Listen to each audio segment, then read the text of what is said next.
করবে আপনি তো বললেন আমি ঠিক করছি আমি এরকম একটা বড় জিপি দেবো। আপনি একদম পারফেক্ট আমার আপনি চলেন তাহলে ট্রায়ালটা একদম ঠিকঠাক মতো চান, ঠিক আছে আসেন। যাবো না, ওয়েটটা তো আমি 4 মাস আগে মাপাইছি। এর মাঝে আমি অনেকবার হোটেলে যে কালো ভুনা খাইছি, কালো ভুনা খাওয়ার কারণে আমার ওজন বেড়ে গেছে। এখন আমি আর 86 না, এখন আমি 96। সরি, আমি আপনাকে কোঅপারেট করতে পারলাম না। তো আইডিয়া যে রাস্তায় মেশিনে ওয়েট মাপায় না, ওখানে গিয়ে আপনি একটু দাঁড়াইলে দেখবেন যে 86 এর কেউ না কেউ চলে আসবে। আপনি তাকে নিয়ে ট্রায়াল দেন। তাহলে আগাইতেছেন কেন? পলাপলি করবেন। এখন তো আমি তো অফিসে যাবো, একটা কাজ করে অফিস করে সে পরে খেলে আমার খেলতে ইচ্ছে করতেছে। আপনি কি বলো দেবো না চালাক আছে? হ্যাঁ, আপনি আমাকে জানালার কাঁপতে কেন ভাঙছেন? আপনি কিন্তু পরপর 2 দিন 2টা জিনিস ভাঙছেন। আসলে সত্যি কথা বলতে ওইটা আমি তো ভাঙি নাই।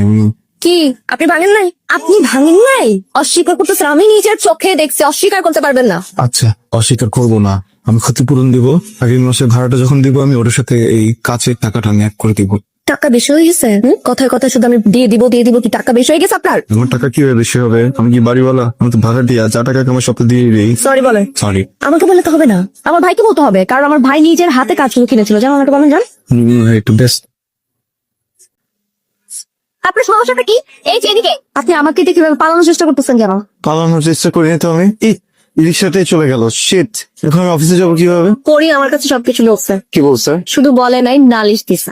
আপনি যে প্রত্যেকটা দিন বাসায় এসে আমার সবার সামনে মাথাটা নিচু করে সরি বলেন, তো কেমন দেখা যায় বলেন তো? আমার তো নিজেরই লজ্জা লাগে। আমি বাসায় জন্য কিছু বলি নাই এখন। বিশ্বাস করেন, এখানে আমার কোনো দোষ নাই। একটা নিষ্পাপ মানুষ বারবার ফেসে যাচ্ছে। আমি কি করবো বলেন তো? ন্যায় বিচার কোথায় কি পাবো না? আচ্ছা ঠিক আছে, আমি বাসায় বলি, আশা করি আপনি ন্যায় বিচার পাবো। বাসায় বলার দরকার নেই। একটুখানি মান সম্মান বাকি আছে, ওটা আর থাকবে না। ঠিক আছে, অন্য একটা কিছু করতে হবে আমার। ঠিক আছে, আমি তাহলে একটা রিক্সা নিয়ে চলে যাই। না আপনি যাইতে হবে না, চলেন বাসায় বললাম না। তুমি চলেন আমার সাথে, আমি রেস্টুরেন্টে যাবো। পারবো না, দেরি হয়ে যেতেছে, অফিসে অনেক দেরি হয়ে গেছে। শিট, আপনার অফিসে যাওয়া লাগবে না। ফেসে গেছে। আমি আবার ফেসে গেছি ওর কাছে। বারবার শুধু ফেসে যায়, মানে আমাকে নিজে পেয়ে ফাঁসাই দিচ্ছে। হ্যাঁ, আমি রাস্তায় যাচ্ছিলাম, আমাকে ডেকে বললো ভাইয়া আমি একটা ছাদ বাগান দিব, আপনাদের উপরে নাকি একটা ছাদ বাগান আছে, আমাকে একটু ওখানকার ফুল দেখাবেন, কিভাবে সারটা একটু দেখাবেন, তাহলে আমার জন্য খুব উপকার হতো। আমি ভাবলাম যে আপনারা এত সুন্দর করে একটা ছাদ বাগান বানাইছেন, মানুষের উপকার যদি না আসে তাহলে কি কাজে আসবে বলেন? আমি তো ওকে নিয়ে গেছি উপরে, তো গোলাপের জায়গায় আপনার বোনকে দেখে দিচ্ছে। আমি তো বুঝতেও পারি নাই। বিয়ে করতেছেন না কেন? বিয়ে করতেছেন না কেন? করবো আমার তো মনে হয় আপনি বিয়ে। আমার কি মনে হয় জানেন? আপনি কোথাও ছ্যাঁকা খেয়ে ঢাকা হয়ে গেছেন যে বিয়ে করতে চাই। তো বয়স পাবে শিখছে। বস যায় আমি চশমাটার জন্য আমার মনে হতে পারে, কিন্তু চশমাটা করলে কিন্তু আমি সেটেলমেন্টের জন্য ট্রাই করতেছি, তো এই জন্য একটু দেরি হইতেছে। সেটেলমেন্ট ধরে করে ফেলবো। আগের বাসাটা ছেড়ে আসছে। এটা তো অনেক একটা প্যাচের কথা।